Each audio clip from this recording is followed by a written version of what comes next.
C'est une forme de leucémie qui est réfractaire aux chimiothérapies. Donc du coup, il faut trouver une autre issue thérapeutique. Et c'est ce jour-là où on m'a annoncé, on se souvient très bien de ce jour-là, que les chimios ne marcheraient jamais. Donc, potentiellement, il allait falloir passer par une greffe, mais pour ça, il fallait déjà me mettre en rémission, donc on n'y était pas. Mais qu'en plus, si par hasard on y arrivait, aujourd'hui, on n'avait pas de donneur compatible sur les fichiers.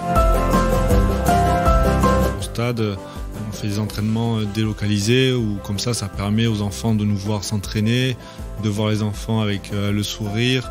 Et je trouve que c'est bien de pouvoir sortir de son contexte et d'aller voir les gens qui en ont besoin. Et au final, j'ai toujours eu cette philosophie où je parlais pas forcément de la maladie quand j'allais voir les gens, mais j'essayais de leur faire penser à autre chose. Parce qu'on m'a dit, si j'avais pas été très sportive, j'aurais sûrement pas survécu. Pour moi, le sport, c'est l'école de la vie, ça t'apprend beaucoup de choses, ça te permet d'avoir confiance en toi. Ça m'est arrivé d'aller voir un enfant qui était malheureusement en fin de vie. Je savais qu'il était fan de moi et je me suis rapproché de la famille, on a échangé, je lui ai donné un maillot et c'est vrai que malheureusement il est parti trop tôt, mais ça lui a permis je sais pas si je peux dire de mieux vivre la fin, mais en tout cas de penser à autre chose en fait. On est tous très reconnaissants envers notre donneur parce que tous on a été maintenus en vie parce qu'il y a quelqu'un qui à un moment a donné de sa personne pour nous.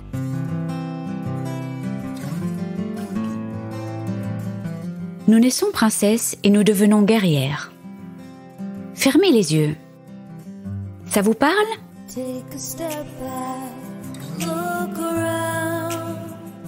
Bonjour, je suis Delphine Rémy et je vous accueille sur le podcast Naître princesse, devenir guerrière.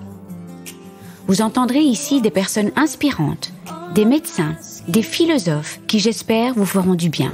Vous entendrez aussi des femmes, comme vous, comme moi, des super princesses et hyper guerrières. Elles gèrent et elles galèrent. Comme vous, comme moi. Elles s'écroulent parfois et elles se relèvent.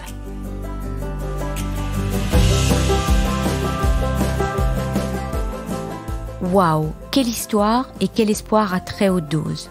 Laure a été touchée par une leucémie foudroyante à 35 ans. Maman de 2 très jeunes enfants, elle était super sportive et mangeait très sainement. Ça a été même difficile pour elle de croire au diagnostic puisque le matin même, elle faisait un footing. Des hauts, des bas, des rebondissements, des mauvaises nouvelles en cascade, mais toujours de l'espoir. Elle a toujours gardé espoir. Elle était réfractaire à toutes les chimios, elle n'avait pas de donneur compatible, il y avait 1000 raisons de baisser les bras et perdre confiance. Et notre Laure, elle a gardé la tête haute, elle s'est fixé plein de petits objectifs et elle s'est même lancée dans un grand projet que Maxime a relayé, une campagne de sensibilisation sur le don de moelle. Je ne vous en dis pas plus, je vous laisse découvrir la belle histoire. Ce qui m'a marqué avec ce type de cancer, donc le cancer du sang, c'est cet enfermement en chambre stérile pendant des mois. Merci aussi à Maxime d'avoir témoigné, il a été d'un grand soutien pour Laure, comme une petite lumière dans son parcours. La faire rire, lui changer les idées, lui apporter de la légèreté et une bonne dose d'humour, lui lancer des petits défis sportifs qui l'ont porté, lui apporter un maillot avec Never Give Up et des tennis, et aussi l'ouvrir à tout un champ de soins de support comme la méditation et la sophrologie, des approches complémentaires à la médecine traditionnelle auxquelles Laure s'est ouverte et qui l'ont vraiment bien aidée. Maxime nous partage des aspects de sa vie de grand sportif, la philosophie du sport, l'importance de l'activité physique, comment il a accompagné Laure et d'autres personnes, sa vision de la maladie et ses magnifiques projets pour sensibiliser au sport santé. Bon, Maxime aurait adoré que Laure chante, mais ce sera pour un autre podcast. Un mot me vient pour terminer cette introduction. Courageuse. Enfin 2 mots. Guerrière aussi. Laure, c'est cela. Elle est solaire aussi. Et toujours cette niaque, cet esprit combattant et sportif qui lui ont sauvé la vie, littéralement. Un vrai exemple pour nous tous.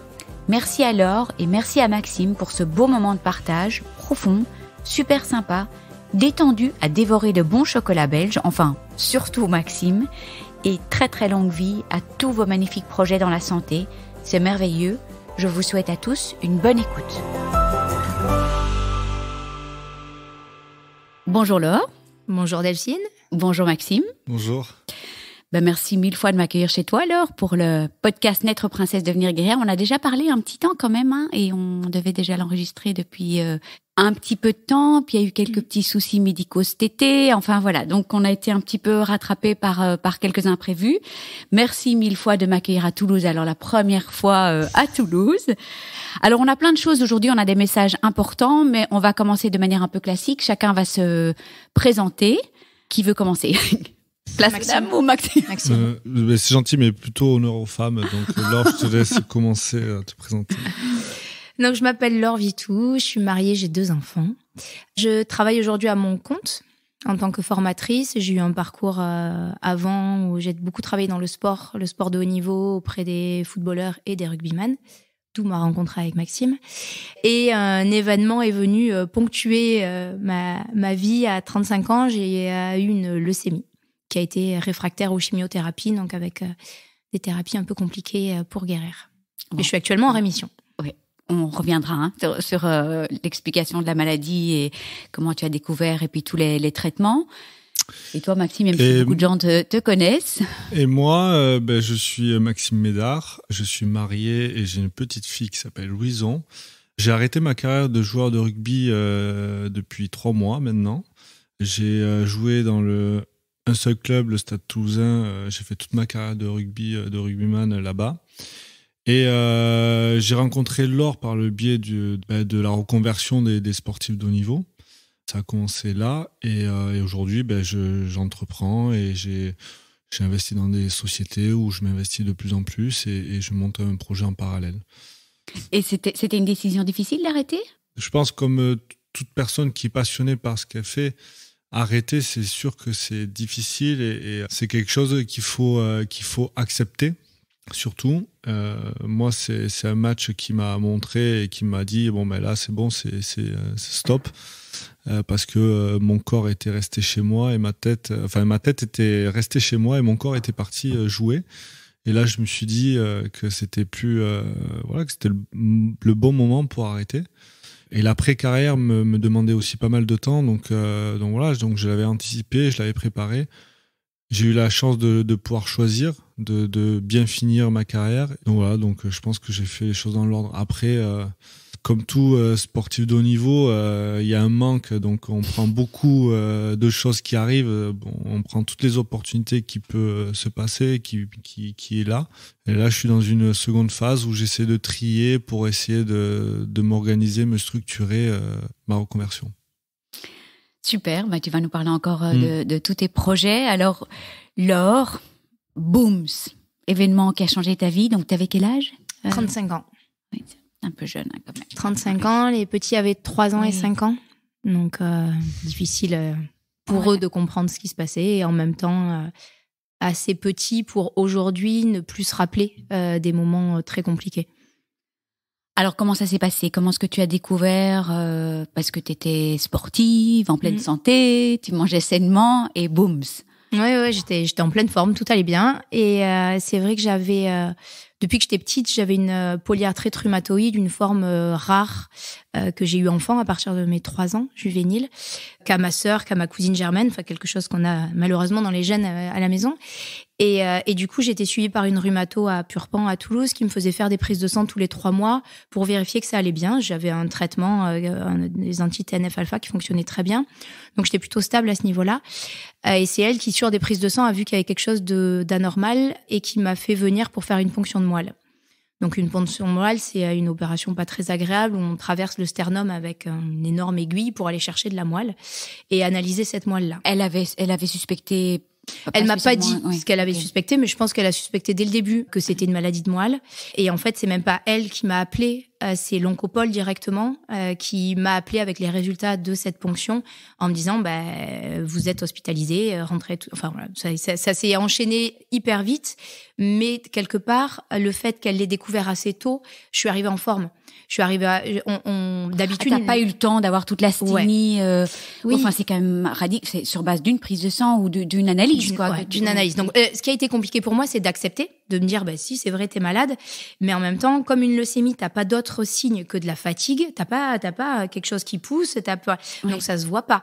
Donc, d'habitude, les gens qui ont des leucémies, pour les diagnostiquer, il faut qu'ils soient vraiment down, qu'ils aillent faire des prises de sang, qu'on voit qu'ils sont que l'hémoglobine, elle est à plat, qu'ils ont plus de plaquettes, qu'ils chopent tout ce qui se passe parce qu'ils ont plus de globules blancs. Enfin, voilà, que la moelle ne fait plus son travail de produire les éléments constitutifs du sang. Moi, elle le faisait encore. C'était un état pré-leucémique. Le matin où j'ai été hospitalisée, j'allais courir 10 km et je les faisais sans problème en 45 minutes. J'étais en forme, voilà. Et sauf que, du coup, quand on m'a dit t'as une leucémie, je dis non, j'ai pas de leucémie, regardez. Donc c'est vrai qu'il y a eu cette phase-là d'accepter d'être malade et j'avais l'impression que plus on me traitait à l'hôpital, moins j'allais bien, en fait, parce que je suis rentrée en forme et je suis sortie à plat. Donc c'est vrai qu'il y a eu ce côté-là. C'est souvent le cas du cancer en fait. On n'a pas l'impression d'être malade avant que le mot soit prononcé, puis tout à coup on est. Alors c'est vrai que dans un cancer du sein il y a quelque chose qui pousse, pas toujours, mais et donc là on t'annonce et boum, tu dois commencer les traitements tout de suite en fait. Ouais. Le diagnostic c'est le 26 février et on me dit à partir du 1er mars tu ne dois plus avoir aucun engagement ni pro ni perso. Donc là, moi, je me rends pas compte de ce qui se passe et je leur dis, non, le 1er mars, je suis à Paris. Le 2 mars, j'avais le concert de Star 80 à Paris, à Perpignan, en plus, ce qui était hyper important pour moi. Donc, et vraiment, je dis ça au médecin. Je lui dis, non, il y a Star 80 à Perpignan. Donc, je me rends pas compte de ce qu'il me raconte à ce moment-là. Pardon de te couper, Laure, mais elle chante. Elle fera une démo juste après. Bon, mais Laure, j'ai beaucoup chanté ce soir-là. On est allé avec mon frère et ma cousine à Perpi, et donc ils étaient au courant de ce qui se passait évidemment. Donc on a particulièrement hurlé sur Star 80 ce soir-là. Ah donc t'as pu y aller. Ouais, j'ai pu y aller. Franchement, ils ont été très chouettes. Il se trouve aussi que il y a un nombre de lits qui est assez limité à l'Oncopole, donc il fallait qu'il y ait une place qui se libère. Et comme ça allait plutôt bien, ils m'ont laissé dehors jusqu'au moment où il y a eu un lit pour moi. Et donc j'ai pu, mon mari courait le marathon de Barcelone le premier week-end de mars. Et du coup, quand on a eu le diagnostic, il a dit mais c'est pas grave, j'y vais pas. Et finalement, on y est allé. Alors il a couru, le pauvre, avec la tête pas bien, mais il l'a quand même fait. Après, on devait partir au ski à Fort-Romeu. C'était les vacances de février, en fait, pour les petits. Ouais. Et ce qui me tenait à cœur, c'était de pas chambouler leur vie. Donc, on devait aller au ski. Donc, on est allé au ski. Je savais qu'à tout moment, l'Oncopole m'appelait en disant tu reviens et t'es hospitalisé. Ils m'ont dit tu ne fais pas de ski parce qu'il manquerait plus que tu te blesses. Donc je courais sur les pistes de ski à côté d'eux pour être quand même là. Mais je mettais pas de ski. Moi, je sais pas si c'était plus dangereux ou moins. C'était peut-être encore plus dangereux. Mais écoute, ça s'est bien passé. Mais donc t'as eu encore 2-3 semaines. J'ai eu 2 semaines. J'ai eu 2 semaines et ouais, ils m'ont appelé, je crois que c'est le 13 mars, ils m'ont appelé en disant c'est là, c'est ce soir. Donc les petits faisaient la sieste et donc je suis allée les voir dans la pénombre, comme ça ils ont pas vu que j'avais des larmes et je leur ai dit voilà, je leur avais dit que j'avais une maladie grave parce qu'on en parlait. J'avais fait attention à pas dire le mot cancer parce que les maîtresses à l'école, quand je leur ai expliqué, m'ont dit tous les petits à la maternelle, ils disent ma mamie elle a un cancer. Donc c'est un mot très compliqué pour les enfants. Donc dites plutôt leucémie, maladie du sang. Donc voilà, je faisais attention à mon vocabulaire, mais ils savaient qu'il se passait quelque chose. Puis on parlait quand même que de ça. Mais je leur ai dit je vais à l'hôpital pour guérir. Alors je savais que c'était une chimio d'induction, que c'était long, que c'était au moins 4 semaines d'hospitalisation, mais je savais pas exactement combien. On m'a dit voilà, ça va être long, mais à 3 ans. On se rend pas compte de ce que c'est 10 jours, est-ce que c'est un mois. Voilà. Ça, on s'en pas rendu compte. J'aurais juste non, mais en plus, tu rentres pas, on est bien d'accord, hein. T'es en chambre stérile, donc et ils ont pas le droit de venir. Ouais. Et ils ont pas le droit de venir. Ils ont pas le droit de venir te voir. Non. Personne peut rentrer dans cette chambre? Si, les adultes, mais pas les enfants. Après, elle avait une vue sur les Pyrénées, donc ça va quand même. Maxime. Et Maxime, pour me faire des blagues, me disait que c'était les Alpes, voilà, comme si j'étais complètement... Non, une fois, je t'ai dit que c'était les Alpes, mais je me suis trompé, j'étais fatigué ce jour-là. Là, c'est chouette, on voit les Alpes. Ouais, ça doit être là. Non, mais les chambres sont très bien quand même à l'Oncopole. C'est vrai. Et, ils sont quand même chouchoutés pour vraiment qu'ils soient dans de bonnes conditions pour guérir, en tout cas. Mais donc, toi, Maxime, tu es allé toi, tu pouvais rentrer? Je pouvais rentrer parce que j'étais déjà allé à l'Oncopole pour voir un enfant et d'autres personnes. Donc, je connaissais des gens et puis voilà, j'avais envie de voir Laure et ma vision de la maladie, pour moi, il faut essayer de se sortir ça de la tête, en fait. Donc, j'essayais de la faire rigoler, la booster et lui mettre des challenges un peu sportifs parce que c'est une compétitrice dans l'âme. Et j'avais envie de lui faire changer les idées, et, la faire rigoler, lui amener des gâteaux. Mais c'était vraiment pour vraiment changer les idées et penser à autre chose que la maladie, en fait. Ouais, ça console, hein, finalement, de penser un peu à autre chose. Et des petits défis sportifs même? dans la chambre. Elle avait un vélo dans la chambre. Ouais. Et, pareil que ça c'est génial. Les défis sportifs ont pas commencé de suite parce que j'ai dit quand même, je vais laisser se reposer quand même. Ouais. Mais c'est vrai que après, quand elle était en rémission et tout, c'est des choses, j'essaie de la booster. Parfois, j'y vais un peu trop fort, donc elle boude. Et parce que je la pousse un peu trop. Pour moi, je me dis que ça va, elle est très bien là maintenant. Donc au final, elle peut aller chercher des chronos maintenant. donc en fait, oui, je la pousse un peu, mais parce que je sais qu'elle est sportive et qu'elle est active et qu'elle a besoin de ça. Elle a besoin de ça pour son bien-être aussi. Donc voilà, je trouvais que c'était bien et puis je trouve que c'était un bon accompagnement, que je déviais pas par rapport à qui j'étais, je changeais pas non plus. Je changeais pas. Est-ce que tu as toujours été touché par la maladie en fait ? En fait, en tant que sportif de haut niveau, on a toujours des actions, on va dire, envers des gens qui sont dans les hôpitaux ou d'autres choses où on fait, on essaie de sortir de notre contexte joueur de rugby et un peu star, on va dire, entre guillemets, où on est souvent sous les projecteurs. Et au final, de sortir de ce contexte-là et d'aller voir les gens, soit dans les hôpitaux ou ailleurs, mais en tout cas, où, par exemple, au stade, on fait des entraînements délocalisés, où comme ça permet aux enfants de nous voir s'entraîner, de voir les enfants avec le sourire. Et je trouve que c'est bien de pouvoir sortir de son contexte et d'aller voir les gens qui en ont besoin. Et au final, j'ai toujours eu cette philosophie où je parlais pas forcément de la maladie quand j'allais voir les gens, mais j'essaie de leur faire penser à autre chose. Tout simplement parce que je trouve que c'est pas de la pitié, il faut être normal, on peut parler de la maladie, on peut parler d'autres choses et je trouve que il faut passer un bon moment, c'est surtout ça. Oui, puis le sportif de haut niveau, il y a quelque chose de très inspirationnel, il y a quelque chose qui fait peut-être rêver en fait. On aspire à, et pour les enfants, j'imagine que ça les aidait. Ouais, ça les aidait. Après, ça m'est arrivé d'aller voir un enfant qui était malheureusement en fin de vie, un autre enfant qui était à Bordeaux et je savais il était fan de moi et je me suis rapproché de la famille, on a échangé, je lui ai donné un maillot et c'est vrai que malheureusement il est parti trop tôt, mais ça lui a permis je sais pas si je peux dire de mieux vivre la fin, mais en tout cas de penser à autre chose en fait. Tu avais été contacté par la maman ? Par le biais de Laure également. C'est magnifique comme histoire. Et je trouvais ça intéressant. Après, il faut quand même garder un peu de pudeur par rapport à la famille et tout, parce que c'est jamais je pense que c'est pas des moments faciles. Donc il faut garder un peu de pudeur, mais voilà, il faut aussi donner. C'est important d'être présent pour des personnes qui en ont besoin. Et qu'il est parti au bloc un matin où tu lui as envoyé un message et qu'il est parti au bloc avec le sourire. Donc c'est vrai que ça change un peu. Touchant, quoi. Et que la maman, elle a eu un mot pour toi le jour de l'enterrement, quoi. Donc. C'est magnifique. Alors, vous vous êtes rencontrés comment ? On saute un peu dans tous les sens, mais c'est pas très grave. C'est pas très chronologique en fait. En fait, Laure a commencé à m'accompagner. À essayer, parce que je me souviens de mon premier pitch.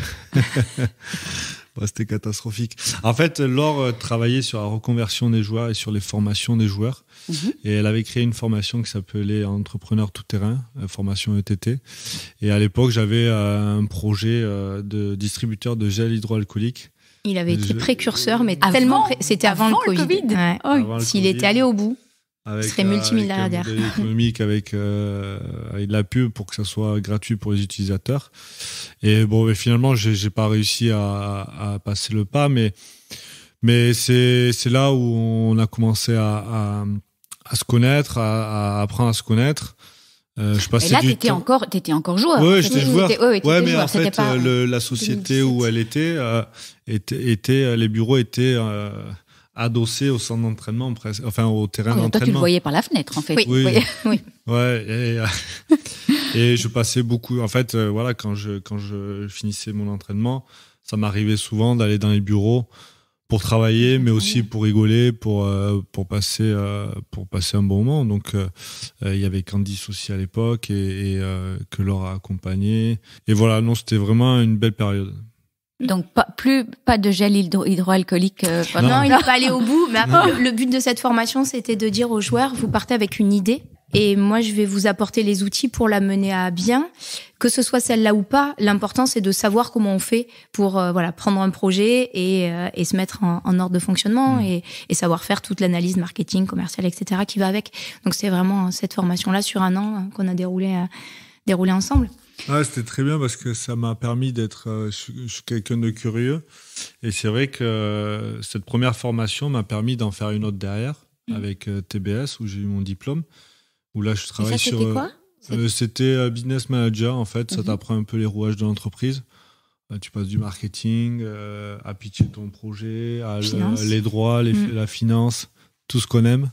Et qu'est-ce que tu avais étudié, en fait, un sport, des études de... En fait, j'ai pas un parcours scolaire très intéressant. Non, mais... Regarde, si ça marche plus. Non, mais j'étais en 3e. Pour être transparent, j'étais en 3e techno. Donc, 3e techno en France, c'est quand même bas niveau. Et le sport m'a permis de réussir. Et le sport m'a remis aux études. Donc, pour moi, le sport, c'est l'école de la vie. Ça t'apprend beaucoup de choses. Ça te permet d'avoir confiance en toi. Mais ça te permet si t'es curieux, si tu réussis et si ça se passe bien et si t'es à l'écoute aussi, tu peux faire des belles choses. Et donc, j'ai eu un BEP, un bac pro électrotechnique, mais si t'as besoin de changer une ampoule chez toi, tu m'appelles pas. Bon, alors on va repasser un petit peu sur, c'est pas grave, on saute d'un sujet à un autre, mais l'histoire du cancer, ce traitement d'induction, c'est violent, non? Ouais, premier mois d'induction, en fait, on m'avait dit, c'est la période la plus violente. Après, tu passeras de la chimio par bloc. Et donc, chimio par bloc, t'es un peu à l'hôpital, un peu chez toi.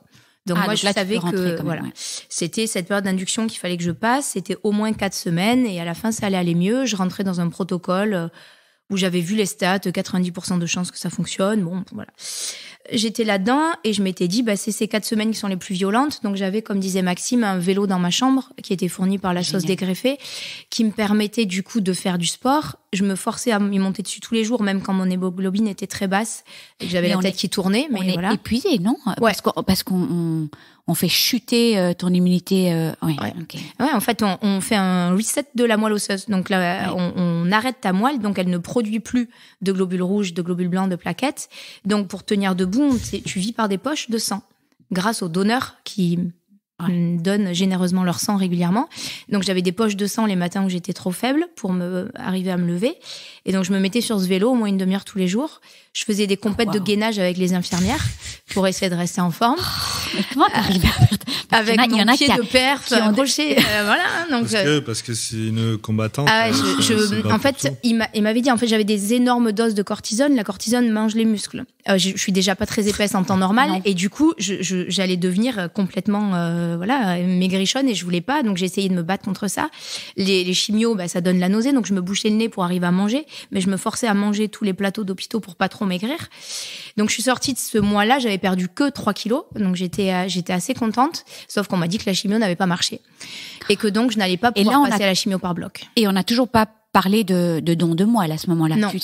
Ok. Donc non, à ce moment-là, la moelle osseuse n'était pas une option. La greffe n'était pas une option.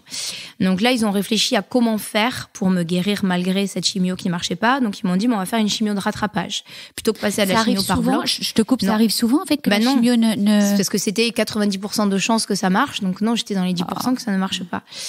Et du coup, chimio de rattrapage, donc une chimio archi violente, vraiment horrible. Où là, j'avais beau faire tous les efforts du monde. Là, en plus, la première, tu perds tes cheveux, mais là, la deuxième, tu perdais aussi tes cils, tes sourcils. Donc, j'avais vraiment plus aucune, j'avais plus aucune expression sur le visage.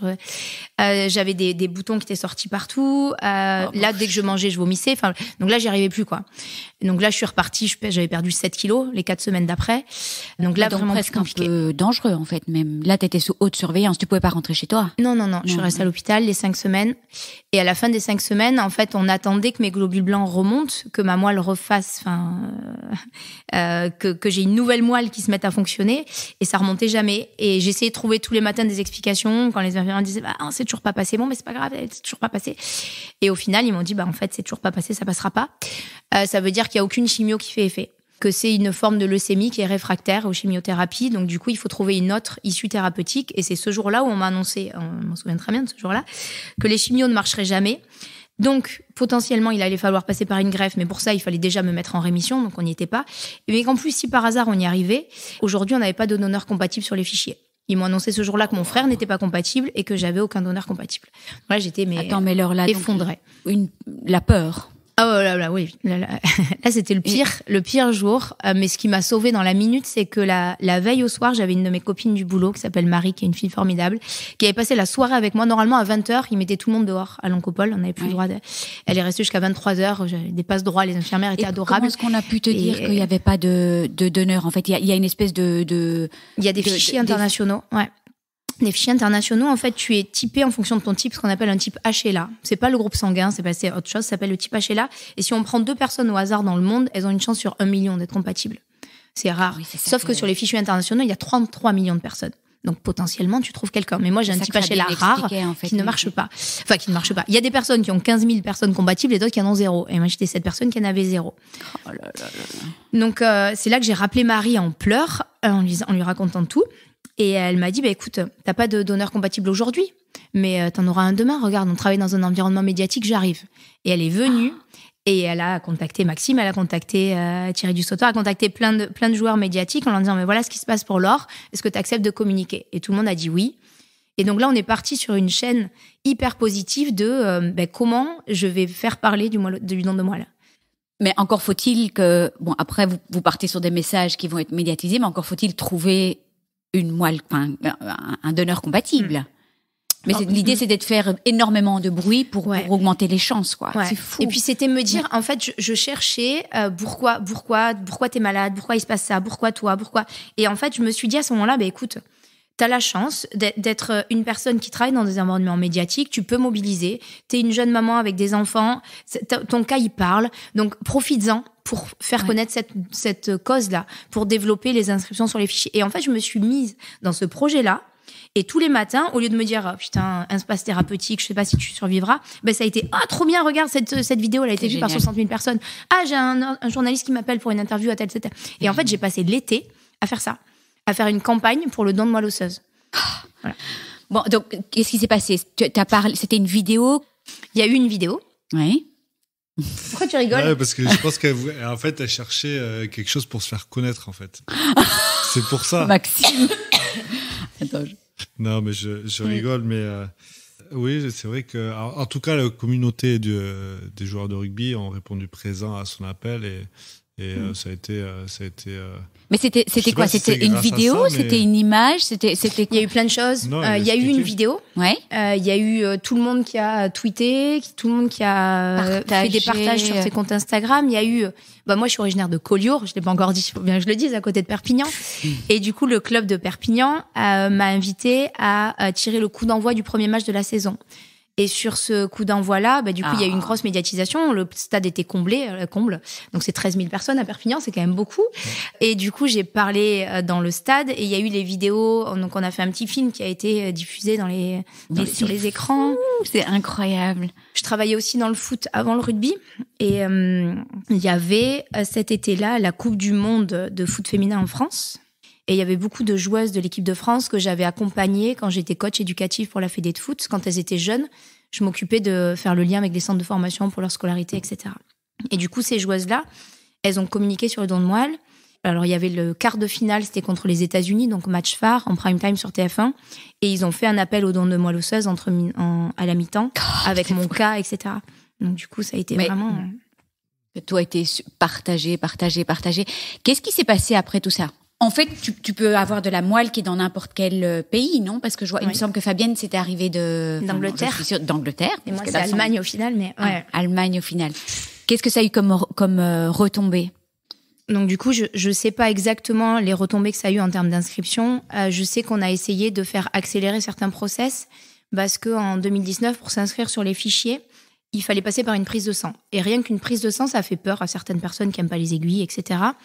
Et il y avait dans 20% des agences la possibilité de s'inscrire via un test salivaire Oui. Donc c'est un coton-tige qu'on met dans la bouche. C'est même pas comme le Covid très désagréable, c'est vraiment on met dans la bouche, on prend un peu de salive et grâce à ça, ils peuvent ficher ton petit pachet-là et t'inscrire sur les fichiers. Il faut plus faire de prise de sang en fait. Voilà. Et ce qu'on leur a dit, c'est voilà, maintenant on a réussi à communiquer. Il y a énormément de gens qui veulent s'inscrire. L'agence de biomédecine nous a dit, mais on a tellement de gens qu'on n'arrive pas à gérer. C'est pas possible. Donc du coup, ils ont développé et maintenant c'est généralisé. On s'inscrit sur les fichiers grâce à un test salivaire et plus à une prise de sang qui nécessite d'aller dans un établissement français du sang, de faire une prise de sang, etc. Donc ça va beaucoup plus vite et il y a beaucoup plus de personnes qui peuvent s'inscrire. Ce projet-là m'a plu et l'entourage que j'avais m'a permis de le développer. Au-delà des sportifs qui ont des communautés énormes dans le foot et dans le rugby, il y avait j'ai des personnes autour de moi qui travaillent dans le celebrity marketing, etc. et qui ont mobilisé plein de gens, qui ont fait que ça a fait un effet boule de neige génial. Après, je savais déjà à cette période-là, malheureusement, qu'il y avait peu de chances que ça me serve, parce que en fait, un process d'inscription sur les fichiers, ça prend des mois. Le temps que la personne s'inscrive sur le site Don de Moelle, qu'elle reçoive chez elle le coton-tige, qu'elle fasse le prélèvement, qu'elle le renvoie, que ce soit traité, qu'elle soit inscrite sur les fichiers, tout ça, c'est 3 mois en moyenne. Mais attends, mais tu avais quand même toujours l'espoir que... J'avais l'espoir de trouver quelque chose, mais j'avais l'espoir que je trouve quelque chose qui vienne d'une campagne précédente, en fait. Ouais. Son but, c'était surtout de trouver, de changer les choses. Don de soi pour les autres, en fait. C'était surtout ça. Ouais, je me suis mise dans cette cause, mais en sachant très bien qu'elle allait pas me servir. Au démarrage, je ne savais pas si j'allais pouvoir être mise en rémission, donc je savais pas si j'allais pouvoir en bénéficier. Une fois qu'ils m'ont dit, du coup, je suis passée par un autre traitement qui s'appelle l'immunothérapie, qui est un traitement assez récent, que j'ai trouvé génialissime, je devais faire 2 cures de 4 semaines, et à la fin des cures de 4 semaines, si j'étais en rémission, pouvoir faire une greffe de moelle. Et à la fin de la première cure, ils me disent rémission complète. Donc là, plus beau jour de ma vie, le 9 août 2019, je m'en souviens très bien. L'or, quoi. Voilà. C'est que rémission complète. Quoi. Sauf que ils devaient me laisser une semaine de vacances avant la cure suivante et ils me disent en fait c'est tellement fragile. Mais ça veut dire quoi en fait rémission complète? Ça veut dire que dans le sang, il y a plus de traces. C'est fou. Comment s'appelait cette immunothérapie? Tu te souviens le nom? Un nom compliqué, blinatumomab, quelque chose comme ça. Ouais, c'était, j'avais une poche, c'était génial. Enfin, les 10 premiers jours à l'hôpital, horrible, avec des maux de tête horribles, où je devais prendre vraiment des antidouleurs violents, le tramadol. J'avais passé ma vie à dire au rugbyman de pas prendre de tramadol, et là j'étais obligée moi d'en prendre, ça me. Mais vraiment, j'arrivais pas à survivre sans. Et après ces 10 jours d'hospitalisation à la maison, j'adorais parce que j'étais à la maison. Alors, j'étais branchée, t'as une poche, donc j'avais une banane. Avec à l'intérieur de ma banane, j'avais ma poche de transfusion qui était donc branchée dans mon porte-à-4, qui me diffusait le produit H24. Je devais aller à l'hôpital tous les mardis et tous les jeudis pour changer ma poche. Mais en fait, j'adorais parce que j'étais à la maison. Tu vois, alors j'avais pas le droit. La poche, elle pouvait pas aller au soleil, elle pouvait pas. Donc on était en juillet-août évidemment. Elle pouvait pas prendre de coups, donc je pouvais pas faire de vélo, courir, tout ça. Mais j'imagine que tu avais peut-être pas tout à fait l'énergie pour tout ça. Franchement, j'allais mieux. J'allais marcher, j'allais beaucoup marcher. Je faisais du vélo sur de la route en essayant de pas prendre des trottoirs et des bosses. Voilà. Non, l'immunothérapie, j'ai adoré. Ce qui a été dur, c'est quand ils m'ont dit, la rémission est fragile, du coup, on va enchaîner une 2e cure et on te laisse pas 2 semaines de libre. En fait, pendant cette immunothérapie, j'ai pas le droit de quitter Toulouse. Je dois être tout le temps à moins de 30 km de l'oncopole et je dois aller tous les mardis et tous les jeudis changer ma poche. Ouais. Et donc, c'était juillet-août, donc pas de vacances du tout avec les enfants. Et en fait, là, ils ont été magiques, l'oncopole et ma famille, parce que mon oncle est médecin à Perpignan. Il a formé à cette thérapie-là des infirmières en local à Perpignan. Et du coup, ils m'ont hospitalisé une semaine là-bas, ce qui m'a permis de vivre chez mon grand-père à Collioure, d'avoir une infirmière qui venait à domicile tous les jours là-bas, et d'être une semaine avec ma famille. Et cette semaine a été merveilleuse. Alors, j'étais avec ma poche, mais je faisais des petites randos, je marchais, j'étais avec eux, donc c'était super. Et là, ils m'ont dit... C'est quand même fou comme... Des petites choses comme ça qui ça change tout. Deviennent tellement merveilleuses alors que... Ouais, mais je me dis, les infirmières de l'oncopole, elles avaient aucune obligation de faire ça. Enfin, elles ont été hyper compréhensives. Elles ont vu ce qui était hyper important pour moi. Et me bloquer à Toulouse tout l'été, toute seule, c'était dur et elles l'ont compris, quoi. Alors que, Donc top. Et puis à ce moment-là, ils me disent qu'il y a pas, effectivement, il n'y a pas de donneur compatible à 100% pour moi, mais qu'il y a un donneur en Allemagne qui est compatible à 90%. et que ça se fait des greffes à 90%, qu'il y a plus de risques derrière de GVH. Donc j'expliquerai peut-être après ce que c'est, mais du juste coup, dire c'était possible. Parce que moi, tu m'as appris, mais GVH. GVH, ça veut dire greffon versus host, et en fait, c'est une réaction qui est due au système immunitaire du donneur qu'on met donc dans mon corps et qui ne reconnaît pas le corps et qui l'attaque. Et il peut l'attaquer de différentes manières. C'est un truc auto-immune, quoi. Ouais. En fait, une greffe de moelle osseuse comparée à une autre greffe, il n'y a pas de risque de rejet. Parce que j'ai pas un nouvel organe qui arrive et un système immunitaire qui le reconnaît pas et qui le rejette. Puisqu'on me greffe un nouveau système immunitaire. Ouais. En revanche, ce système immunitaire-là, il reconnaît pas le corps et donc il attaque le corps de différentes manières. Ça peut être très grave parce que ça peut attaquer le système digestif. Moi, là, je faisais 40 kilos pour 1m69. Donc, si ça attaquait mon système digestif et que j'arrivais plus à manger, ça allait être la fin. Ça peut attaquer les poumons et donc tu n'arrives plus à respirer. Donc ça peut être ça peut faire que tu ne survis pas à une greffe. Moi, il a attaqué le truc le moins pire, c'est la peau et les yeux. Donc du coup, j'ai encore des taches sur la peau, j'ai encore les yeux qui sont traités aujourd'hui, mais par des lentilles sclérales, un dispositif hyper compliqué. Mais ce sera tout le temps, ça? Non, ça s'estompe. Ok. Ça s'estompe, mais ça s'estompe. On m'a dit 5-6 ans. Donc 5-6 ans post-greffe, tout prend beaucoup de temps, tu t'y habitues, mais c'est vrai que 5-6 ans, les yeux, j'arrivais pas à les ouvrir. Quand t'arrives pas à voir, tu fais pas grand-chose. Donc c'est les doubles peines, triple peine. Donc je savais qu'il allait avoir ce risque-là plus important, mais que c'était possible et que après j'ai toujours fait confiance. Quand on m'a dit c'est possible, on y va quoi. Et donc j'ai eu ce donneur et la greffe a été planifiée pour septembre après ces 2 cures de 4 semaines d'immunothérapie. Donc voilà, oui, plein de rebondissements. Ça n'a pas été l'été le plus facile. Et là, vous vous êtes vus pendant tout ce temps-là? Lui, c'était la Coupe du Monde. Pendant ma greffe, il était au Japon. Mais oui. Mais après, là, ce qui était intéressant aussi pendant toute cette période-là, c'était... moi, j'ai essayé de la faire réfléchir sur sa façon d'être, on va dire. Pourquoi elle avait ça? C'est qu'il y avait quelque chose au fond ou quelque chose quand elle était enfant ou qui était pas accepté. Et je médite beaucoup, je lis des livres spirituels et je trouvais ça intéressant de lui amener ça. Elle est loin de... C'était compliqué, mais... parce que je suis une famille de médecins, classique, tout ça. Ouais, je sais. Donc, c'est vrai que... Tu voulais...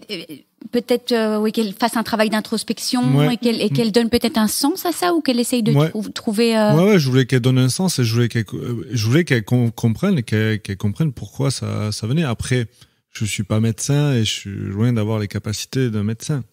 Je pense que ça peut venir de quelque chose. Je pense que c'est important aussi de ces épreuves de la vie qui te permettent de poser des questions et je pense que ça pouvait éventuellement l'aider à accepter et potentiellement à mieux passer cette étape-là.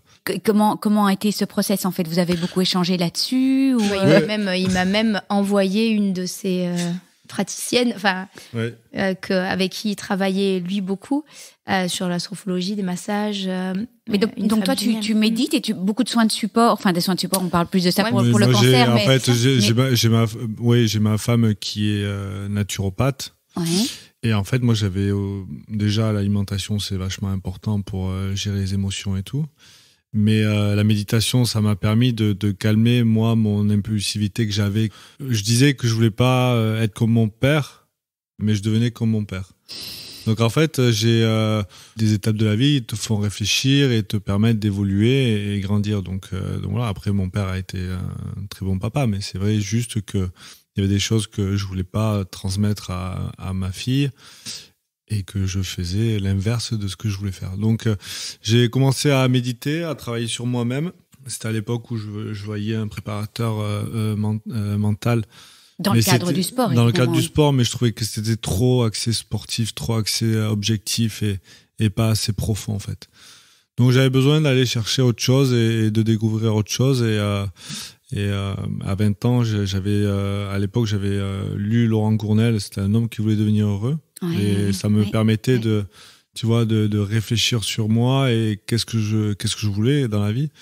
Donc voilà. Et puis d'autres après, un guerrier pacifique et d'autres. Mais j'imagine que ce milieu de grands sportifs et tout ça doit être compliqué quand même.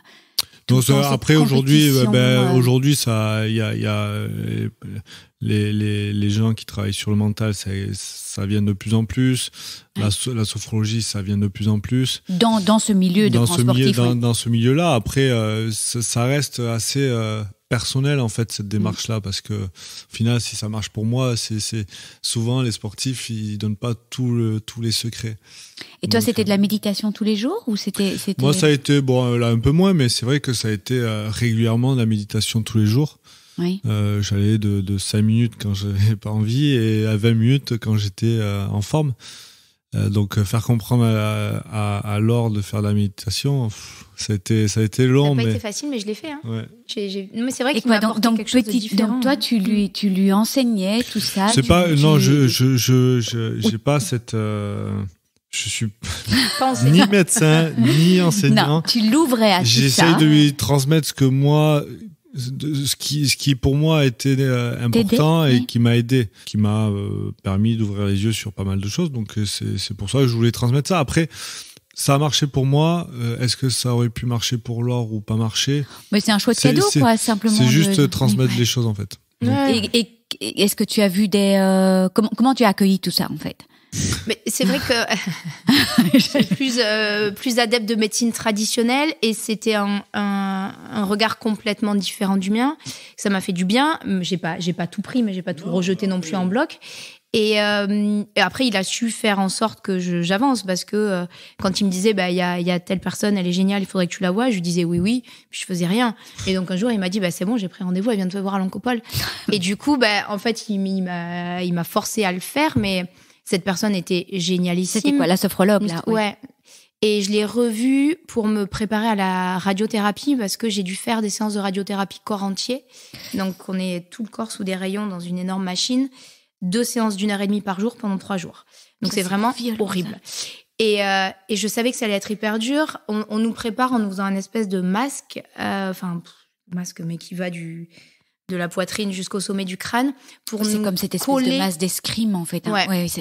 Pour nous coller à la table pour pas qu'on bouge d'un millimètre parce qu'il faudrait pas que les rayons touchent le cœur ou le poumon. Donc toi t'as tellement peur de respirer dans ton truc. C'était un moment très désagréable et en fait grâce aux séances de sophrologie que j'ai fait en amont, j'arrivais à me projeter ailleurs. Et pareil pour les repas, pour accepter dans les périodes où des chimios me donnaient vraiment des nausées, arriver à manger avec le pouvoir de l'imaginaire. Enfin, ça m'a aidé quand même. Vraiment, ça m'a fait voir d'autres choses et ça m'a aidé à passer des épreuves compliquées. Ouais, puis cette personne-là, en fait, elle travaillait aussi sur le chemin de vie, en fait. Souvent, on a les chemins de vie de nos parents, de nos grands-parents et tout, et en fait, c'est une personne qui essaye de couper le chemin qui est pas notre chemin en fait, qui est pas notre chemin transgénérationnel. Voilà, donc en fait c'était une personne qui m'a aidé et voilà, après tu prends pas après, enfin moi c'est pas que j'oblige les personnes, mais après je trouve que voilà, mon parcours peut permettre de questionner les gens, de se poser des questions. Mais bon, ouais, après, c'était un moment d'échange aussi. C'est de lui faire penser à autre chose et c'est de partager mon expérience. Et tu dirais que ça t'a vraiment, ça a été vraiment une ouverture extraordinaire dans ton parcours de soins? Ouais, je repense à un truc, c'était, je vous disais que j'avais une polyarthrite quand j'étais petite. Et en fait, cette polyarthrite, le fait de changer de moelle, comme c'est une maladie auto-immune, potentiellement, je n'allais plus avoir de polyarthrite. Donc, c'était au final, voir le bon côté des choses, c'était dire j'ai une nouvelle moelle. Toute nouvelle moelle, en fait, on est presque... J'ai plus de maladie auto-immune, puisque c'est dans ton immunité. Sauf que j'ai dit ça à l'oncologue, j'ai dit mais c'est génial en fait, je vais plus avoir de polyarthrite. Et elle m'a dit oui, alors c'est pas sûr, on a des cellules mémoire dans le corps qui peuvent les rappeler. Et donc là, j'ai pensé à ce que m'avait dit Maxime, couper les liens, etc. Et donc j'avais revu cette personne-là en disant j'aimerais effacer toutes mes cellules mémoire, s'il vous plaît. J'aimerais qu'au moins, après cette greffe, je n'ai plus de polyarthrite. Et aujourd'hui, je n'ai plus de polyarthrite. Alors, je dis pas que ça sera plus le cas toute ma vie, hein. Mais ma rhumato, je la vois tous les 18 mois. Enfin, voilà. Juste pour qu'elle me dise, tout va bien et on continue comme ça.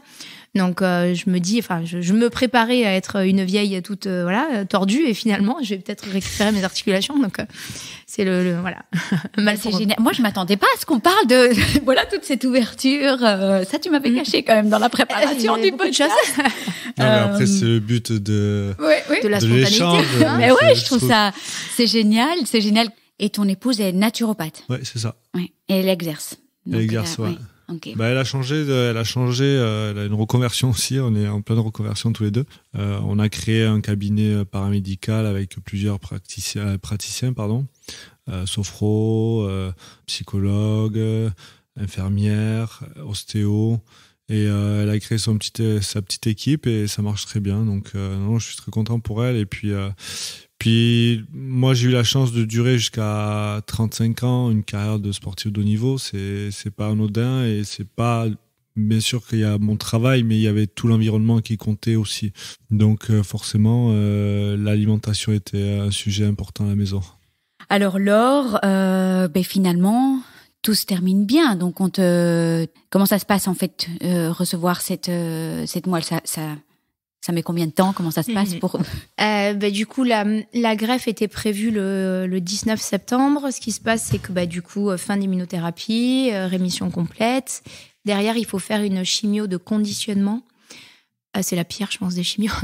Celle qui te met complètement à zéro pour effacer ta moelle, pour laisser la place à une nouvelle moelle. Donc du coup, cette semaine-là, tu as la radiothérapie, la chimio. Donc tout ça, c'est fait pour tuer toutes tes cellules à toi, pour que tu sois complètement à zéro et que tu accueilles la nouvelle moelle. Le plus compliqué, c'est quand cette nouvelle moelle se met à fonctionner. Là, il y a une espèce de choc qui, pour moi, était particulièrement virulent. Voilà, j'ai failli perdre la vie une nuit où mes poumons ont complètement pris l'eau et du coup, mon cœur s'est mis à battre à 220. Si j'avais pas... En fait, je pense... Parce qu'on m'a dit, si j'avais pas été très sportive, j'aurais sûrement pas survécu. Mais là, mon cœur est allé très très haut. Il l'a bien supporté. On m'a mis sous oxygène. C'est passé. C'est une période où tu es alimenté par sonde gastrique, donc tu as vraiment des fils partout. Mais donc il y a un moment où tout s'arrête et puis pouf, tout doit reprendre, quoi. Ouais. C'est fou. Et là, c'est très, très violent. Et puis, c'est une hospitalisation, c'est la pire en chambre stérile, vraiment stérile. Toute la nourriture, du coup, est bouillie ou passée à l'eau de javel ou vraiment, c'est horrible. Donc, c'est pour ça que t'es nourri par sonde parce que de toute façon, tu n'arrives à rien faire. Tu ne peux plus, en fait, ce que j'arrive à faire dans les environnements protégés, c'est aussi t'habiller. Je mettais des boucles d'oreilles assorties à ma façon d'être. Enfin, je trouvais des petites subterfuges pour pas qu'on voit que t'es rasé, que voilà, t'as tout perdu. Et là, à la greffe, tu n'as rien le droit d'apporter. Tu n'as pas de maquillage, tu n'as pas de bijoux, tu n'as pas d'habits, tu n'as pas de bandeau, tu n'as rien. T'es en pyjama d'hôpital toute la journée, pyjama qui m'allait beaucoup trop grand, qui tombe. Donc tu fais des tours pour essayer que ça tienne. Tu n'as rien sur ta tête. Tu vois, moi je n'acceptais plus de faire des visios avec ma famille parce que je voulais plus qu'ils me voient. Petite chute. En fait, tu vois, moi non plus, à chaque fois j'essayais de l'appeler en visio, elle voulait pas me répondre. Non, je voulais répondre à personne. En fait, j'avais une hémorragie sous-conjonctivale, donc en gros, j'avais pas de blanc dans les yeux, tout était rouge. Donc j'avais du rouge et du bleu et ça faisait flipper. Mais t'as vraiment... pas pris de photos de cette période? Si, j'en ai. Tu peux nous montrer. C'était horrible. Comme j'avais pris l'eau à cause de la cortisone, j'avais pris 8 kilos en une nuit. Donc j'avais gonflé de partout et après dégonflé. Et ça m'avait fait exploser les lèvres. Enfin voilà, c'était horrible. La période de l'hospitalisation de la greffe, 38 jours. 38 jours de nouveau. Mais t'as été combien de temps en dehors de chez toi, en fait? Pendant un an? T'es des mois? Oui, des mois. Oh, c'est fou. Ouais, mais elle aimait tellement cette vue sur les Pyrénées. Oui, il me disait que c'était ma deuxième maison. Voilà, il se moquait. Non, mais c'est vrai qu'il avait cette façon de rigoler de tout, qui faisait du bien, en fait. Tu vois, parce que dans tout, quoi. Moi, j'étais là, j'allais à l'hôpital, et en fait, il rigolait en me disant, ah, trop bien, tu vas voir ta vue, c'est ta deuxième maison. Voilà, très bien. Oh là là. Et puis, bon, après, tous ces... Ouais, après, ça a fini par rentrer dans l'ordre. Il faut que tu repasses au-dessus de pas mal de seuils pour avoir le droit de sortir. Donc, moi, je me suis vraiment mis la pression en disant, voilà, il fallait que j'arrive à prendre mes médicaments par la bouche et pas en seringue pour être capable de les prendre chez moi. Donc, je me forçais à les prendre. J'ai vraiment mis tout ce que je pouvais comme énergie pour arriver à sortir. Parce que je savais qu'une fois à la maison, ça allait aller mieux. Donc, mais il y a quand même une fatigue qui dure combien de temps après? Tellement longtemps. C'est ça qui a été dur, c'est que je me suis dit, c'est bon, maintenant t'as passé la greffe. Allez, t'es sur la bonne pente, tu vas remonter petit à petit. Et en fait, pas du tout. T'as passé la greffe. Après la greffe, j'avais 25 médicaments à prendre par jour. Donc le matin, tu te lèves, tu prends tes 15 médicaments et en fait, je vais me recoucher. Je n'arrivais à rien faire. Je n'avais pas l'énergie pour tenir assise. Émotionnel aussi, le contre-coup... Mais donc la fatigue, elle a duré combien de temps après tout Non, facile. En fait, ma pire période, c'était 2020. C'était après, vraiment 6 mois après la greffe, parce que moralement, t'arrives plus à progresser. Au contraire, tu continues à maigrir, tu continues à t'affaiblir.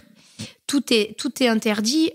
J'avais pas le droit j'étais chez moi, mais si je sortais, il fallait que je mette un masque FFP2. C'était avant le Covid. Donc, les gens, quand tu mettais un masque FFP2, ils te regardaient trop bizarrement. Mais attends, donc, tu rentres chez toi, t'es en rémission, mais c'est encore plus dur. Ouais. Ouais, okay. Le corps ne se remet pas encore de tout ça, en fait. Et puis, tu pars avec un énorme classeur avec tout ce que tu dois faire. Et en fait, je n'avais pas le droit d'acheter quelque chose à manger qui avait été préparé par quelqu'un d'autre que moi. C'est-à-dire même pas du pain à la boulangerie. Parce que personne ne pouvait toucher. Parce que tu es encore très immunodéprimée, en fait. Je suis complètement immunodéprimée. Je n'ai plus du tout de système immunitaire. Il faut des années. Là, je suis en train de refaire tous les vaccins comme un bébé. Hein. Donc, il faut que tout se remette en route. Et du coup, t'es épuisé, t'es chez toi, mais tu dois tout faire. Parce que, j'ai pas le droit de commander de la bouffe au resto. Je pouvais rien faire. Il fallait tout que je me fasse, même mon pain, etc. Il fallait tout désinfecter. Donc, des enfants qui sont à la maternelle tous les 2, 3 et 5 ans. Mais ça c'est le cas de tous les greffés ou c'était ton cas en particulier? C'est le cas de tous les greffés. Tous les greffés. Après, t'as beaucoup de greffés qui vont en maison avant de rentrer chez eux. Oui, c'est ça. T'as une phase entre l'hospitalisation et chez toi. Et moi, j'ai pas voulu Benjamin, quand tu as rencontré au JO, là, il a fait. Il est allé, Il a fait, donc t'as cette période un peu in between qui te permet de faire le lien entre cette chambre stérile et chez toi. Ouais, mais toi, t'avais tes jeunes enfants, quoi. Donc moi, j'avais envie de voir ma famille. Je pouvais pas aller dans cette maison un mois de plus. En fait, j'avais envie d'être à la maison, même si juste je les amenais à l'école qui est à 50 mètres, là. Je les amenais à l'école, je faisais quelque chose, j'étais là. J'ai aidé quand même un peu mon mari qui a douillé pendant toute cette période-là. Après, il a fallu enlever tous les tapis, enlever tous les rideaux. Il y avait une femme de ménage qui passait, en plus de celle qui passe d'habitude, pour tout désinfecter, laver le frigo à l'eau de Javel toutes les semaines. En fait, t'avais plein de restrictions. Et tout te fait flipper. Alors, j'étais pas d'un naturel hyper stressé, donc ça allait. Mais en fait, c'est... voilà. Et puis, tu vas à l'hôpital quand même 2 fois par semaine, donc t'oublies... et en hospitalisation 2 jours. Donc, tu rentres le matin, tu sors le soir. Donc, t'es quand même... Pour faire quoi encore après tout. En fait, les examens, 10 millions d'examens, ils te remettent plein de produits, comme t'es plus branché, t'as plein de... Mais t'es libérée après combien de temps, en fait, après 1 an ou... Après, ça dépend vraiment des personnes. Moi, ça a été aussi long parce qu'il y a eu cette GVH qui s'est déclenchée du coup en mai 2020, donc 6 mois après la greffe, qui a fait que j'ai un peu eu une phase d'hospitalisation. Mais on m'avait dit ça met 1 an minimum, c'est 1 an minimum d'arrêt de travail. Je leur avais dit non, franchement, je reprendrai plus vite que ça. Pas du tout. En fait, j'ai été greffée le 19 septembre, j'ai repris le 14 septembre en tirant tout ce que je pouvais pour arriver à reprendre le boulot. Donc non, t'as vraiment. Et là, tu fais les JO dégreffés, donc je dis c'est quand même fou, quoi. Ouais. Après, grâce au sport, grâce au sport. Bon, c'est là aussi que Max a commencé à vraiment le sport. Soutenir, mais. Le sport. Qu'est-ce qu'on peut dire? Parce que c'est vrai que j'ai fait pas mal de podcasts là. Non, qu'est-ce qu'on peut dire? Que le sport est, comme je disais en début d'interview, c'est l'école de la vie, et puis ça permet aussi dans sa rémission après ça dépend des personnes, mais Laure c'est quelqu'un qui se bat pour tout, que ce soit dans le travail mais aussi dans le sport, donc c'était de la pousser petit à petit, parce que vous voyez à son poignet elle a une montre connectée où elle a le nombre de pas, le nombre de kilomètres qu'elle fait et tout, donc c'était elle avait une belle paire de tennis aussi. Il m'a équipé. Il m'a une belle paire de, j'aille courir de après. tennis. Ouais. Et c'est vrai que j'ai essayé de... T'as été moteur tout le temps, en fait. Je sais pas si tout le temps. Après, j'étais là quand elle avait besoin. Après, c'est rien. Tous ces petits défis. Mais après, c'était bien parce que elle est pas encore au top niveau, mais elle peut mieux. Non, elle peut mieux faire. Mais bon, la dernière fois que je lui ai dit ça, elle m'a. Ça, c'est un truc de grand sportif, non? On pousse de plus en plus. Oui. Mais la dernière fois, je lui ai dit qu'elle pouvait mieux faire, et elle s'est vexée. Donc, je vais pas dire trop fort. Mais non, oui, après. C'est comme nous, en tant que sportif de haut niveau, quand on est blessé, on a des étapes. Et les étapes, en fait, tu as envie d'aller les chercher. En fait, ton esprit de compétiteur te permet d'aller les chercher. Et plus tu vas les chercher, plus tu te sens bien, et plus tu as envie d'aller chercher encore et encore. Ouais. Donc, en fait, j'ai essayé de mettre ça en place avec elle, avec des petits défis où je dis, tu peux mieux faire. C'est bien, mais bon, tu peux aller chercher mieux. Voilà, après, c'est pas... Et c'est une espèce de victoire sur la maladie chaque fois, non? Ouais. En fait, les accomplissements. Le sport te permet vraiment de matérialiser tes progrès. Tu vois, au début, donc je tenais pas assise, donc déjà c'est arrivé à retenir assise. Je faisais 3 séances de kiné par semaine, mais ils venaient à la maison. J'avais pas le droit d'aller dans un environnement extérieur où il y avait d'autres gens, donc Voilà. Et puis, j'ai commencé à essayer de courir, à faire le tour du pâté de maison. Là, ça fait 300 mètres. Eh ben, j'étais comme ça. Avant d'être greffée, je faisais des semi-marathons en 1h34 quand même. Tu vois. Je n'arrivais pas. Mais voilà, petit à petit, tu y arrives et puis tu fais 500 mètres et tu vois vraiment chaque semaine tes progrès, quoi. C'est ça qui est génial dans le sport.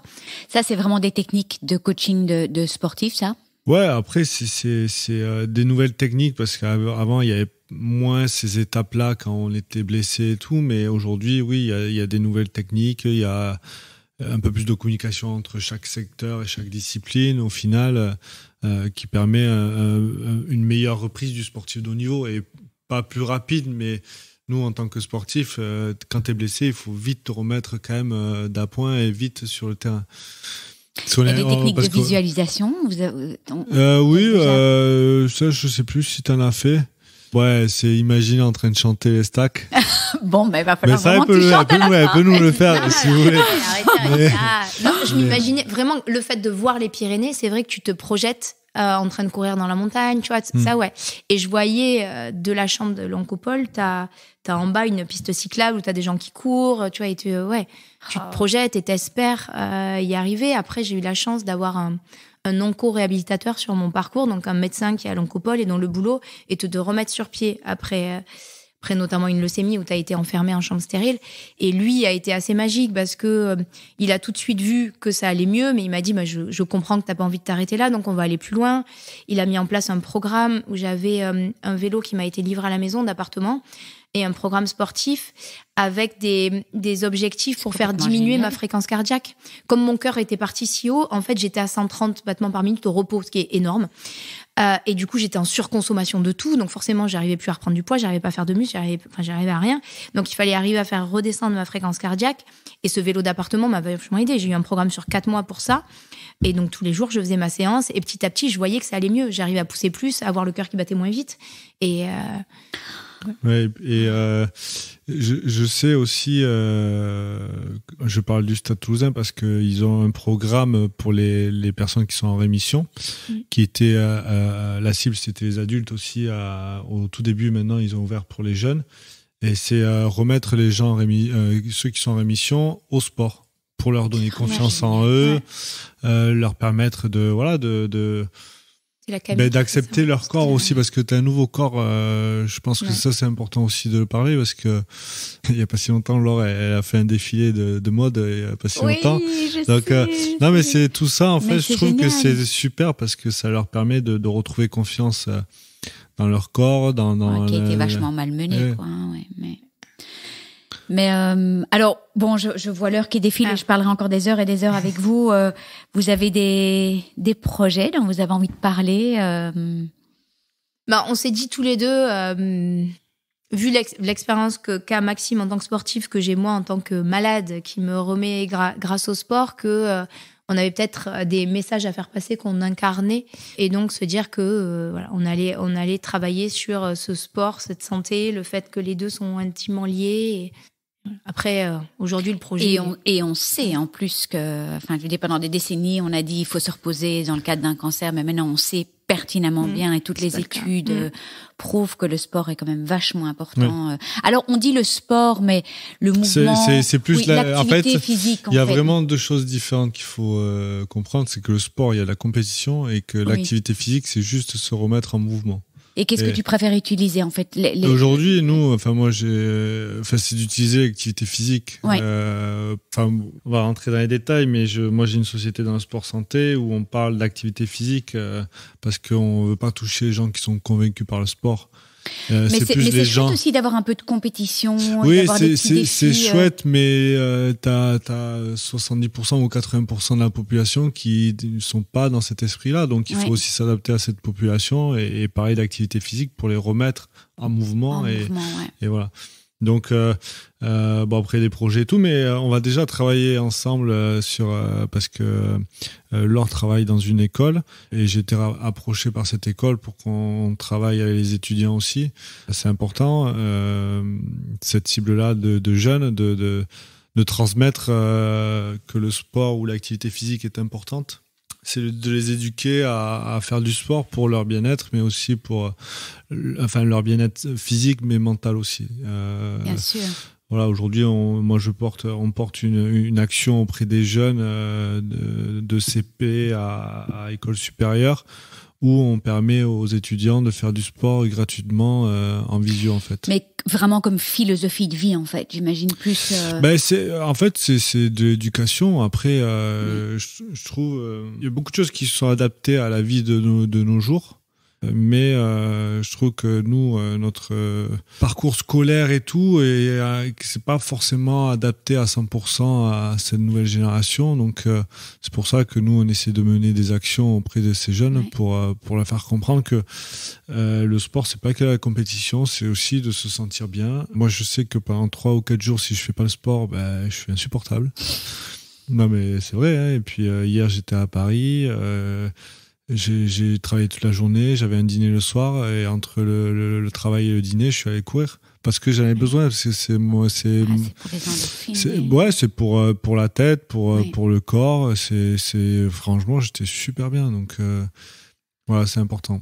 Ah, merci, mais dans le domaine du cancer, allez-y. Il y a évidemment la Camille qui est là. Oui, mais c'est avec la Camille. Au Stade Toulousain, c'est le stade qui héberge la Camille pour ses cours, justement. Voilà. Et toi, tes projets, tes rêves, Laure? Marathon bientôt. Il veut qu'on fasse un Ironman, mais ça, j'y suis pas encore. Non, un petit mot quand même sur les JO. Parce que là, c'est quand même extraordinaire ce que t'as fait. Pas fini première. Hein. Voilà. C'est pas possible. C'est pour ça que parfois il m'énerve. Non, ça c'est effectivement, on m'en avait parlé pendant que j'étais hospitalisée en me disant, tu sais, il y a ça qui existe. C'est comme les Jeux paralympiques, mais c'est que pour des gens qui ont été greffés. Et donc, si un jour t'as une greffe, t'auras le droit de faire ça. Donc c'est un des projets qui me motivait à fond. C'était en 2019, c'était au Canada. Donc forcément, 2020, j'étais complètement HS. 2021, il y avait le Covid. Donc là, j'ai pu les faire pour la première fois en 2022. C'était à Oxford, en Angleterre. Une semaine magique avec des gens avec des parcours de vie de dingue. Tout le monde qui est reconnaissant. Donc greffé de n'importe quoi. Hein. Ça peut être d'un rein, ça peut être... greffé d'organes ou de moelle osseuse. Tout à fait. Et du coup, on est tous très reconnaissants envers notre donneur parce que tous, on a été maintenus en vie parce qu'il y a quelqu'un qui, à un moment, a donné de sa personne pour nous. Et donc, t'es très ému quand on se raconte nos vies et nos parcours. Et on est tous reliés par le sport dans un pays. Là, les infrastructures étaient magiques. Les universités à Oxford, c'est juste dingue. Le sport, pour eux, c'est très important et c'est très lié aux études. Et donc, c'était une semaine de rêve qu'avec des gens merveilleux. Donc, je recommencerai régulièrement cette expérience-là. Et chaque année, en plus. Il y a tous les 2 ans européens et mondiaux. Donc, effectivement, tous les ans, il y en a un des deux. Et après, il y a aussi les Jeux nationaux. Donc, je vais sûrement les faire pour la première fois cette année au mois de mai. Donc là, je m'entraîne aussi de nouveau chaque fois. Oui. Je m'entraîne à la natation parce que je me suis quand même aperçue que j'étais nulle à la natation à ces Jeux-là. Moi, c'est pas mon point fort non plus, la natation. Et toi, qu'est-ce que tu pratiques encore comme sport, en fait? Il pratique la natation, il essaye. J'essaie, mais je me noie tous les 10 mètres, là, pour l'instant. En fait, je me suis mis un objectif sportif, c'est-à-dire de faire un Ironman un jour. Donc, après, tu peux pas faire un Ironman comme ça du jour au lendemain. Il faut s'entraîner, il faut faire des petites courses et tout. Dans le sport de haut niveau, il y a la compétition et il y a le stress. Et je pense que quand tu es en reconversion, il y a ça qui peut te manquer, en fait. Et les conférences que je fais me permettent d'avoir ce stress-là que j'avais quand je rentrais sur un terrain de rugby. Et la compétition, je l'ai retransmis un peu avec mon petit objectif sportif que j'ai pour faire un Ironman. Donc au final, comme je suis quand même bien occupé, mais que j'ai ce stress et cette compétition, au final, le rugby me manque pas. Ah oui, t'as transféré en fait. Pour pas qu'il y ait de vide au final et de manque. Oui, j'imagine que c'était quand même un gros... Alors, petite question piège, comment est-ce que vous avez envie de terminer ce podcast? Je suis sûre que Maxime va demander à Laure de chanter. Mais... Non, mais franchement, elle pourrait le faire. Je chante extrêmement mal. En plus, elle est belle, cette chanson hymne, je sais pas. Bon, mais je pense que je la mettrai peut-être à la fin du podcast. Oui, ça c'est vrai, tu pourrais la mettre. Ouais, je pourrais la mettre à la fin du podcast. Comment vous voulez terminer ce podcast? Moi, je termine en tout cas en vous disant vraiment merci pour ces beaux messages, sport, don de moelle, magnifique. Ça me va comme fin, moi. Juste donner un message d'espoir. S'il y a des patients qui sont hospitalisés et qui écoutent, de leur dire que il y a des moments où tu crois que ça va pas le faire et puis finalement ça le fait et ça le fait très bien. Voilà. Donc Et t'as cru quelquefois que ça allait pas le faire? Ouais, j'ai eu pas mal de moments où j'étais dans une impasse et au final il y a un trou qui se dessine et puis tu t'engouffres et derrière il y a l'horizon quoi. Donc aujourd'hui c'est il y a les Pyrénées ou les Alpes, selon là où t'es hospitalisé. Pas le choix. C'est comme ça que tu veux clôturer, Maxime? Oui, je pense que moi je vais pas faites du sport et même si il y a la maladie, gardez espoir et je pense que comme a dit bien Laure, c'est que le sport il a permis de la sauver donc voilà. Vraiment comme philosophie de vie et pour bien vieillir. Ouais. Oui, aussi. Carrément. Merci à vous deux. Mais merci à toi pour cet échange. Merci. Alors voilà, à défaut d'entendre la voix de Laure et de Maxime d'ailleurs, je vais vous passer quelques secondes de cette chanson magnifique catalane. Malheureusement que quelques secondes parce que je n'ai pas les droits de cette chanson. Et donc je peux pas mettre plus que 20 secondes. C'est l'hymne officieux du club de rugby de Perpignan, l'USAP. Alors peut-être qu'un jour, Laure et Maxime viendront la chanter à mon micro. En tout cas, quand on a coupé les micros, Laure l'a chantée. Et c'est vraiment magnifique. J'espère que l'épisode vous a plu et je vous retrouve la semaine prochaine. La Viciseta em parlava de bon matí al portal mentre el sol esperaven i els carros. Je vous remercie de tout cœur de nous avoir écoutés. N'oubliez pas de vous abonner si vous souhaitez recevoir les notifications des prochains épisodes. Et puis si vous avez apprécié cet épisode, ça me ferait vraiment très plaisir que vous me laissiez une bonne note, comme à l'école, 5 étoiles, et peut-être même un commentaire ou un partage sur les réseaux sociaux. Parce que c'est grâce à vos étoiles, vos commentaires, vos partages que le podcast pourra aider plus de femmes encore, et c'est tout ce que je souhaite. Donner ou redonner espoir, se serrer les coudes toutes ensemble, partager nos joies, nos peines, et célébrer toutes les princesses et guerrières de ce monde. Si vous désirez vous aussi partager votre histoire, n'hésitez pas à me contacter via le blog Cancer je gère, cancer-je-gère.blog. Il y a des instructions pour le partage de témoignages. Et puis je vous embrasse tous et toutes très très fort. Prenez soin de vous et on se retrouve la semaine prochaine. Gros bisous.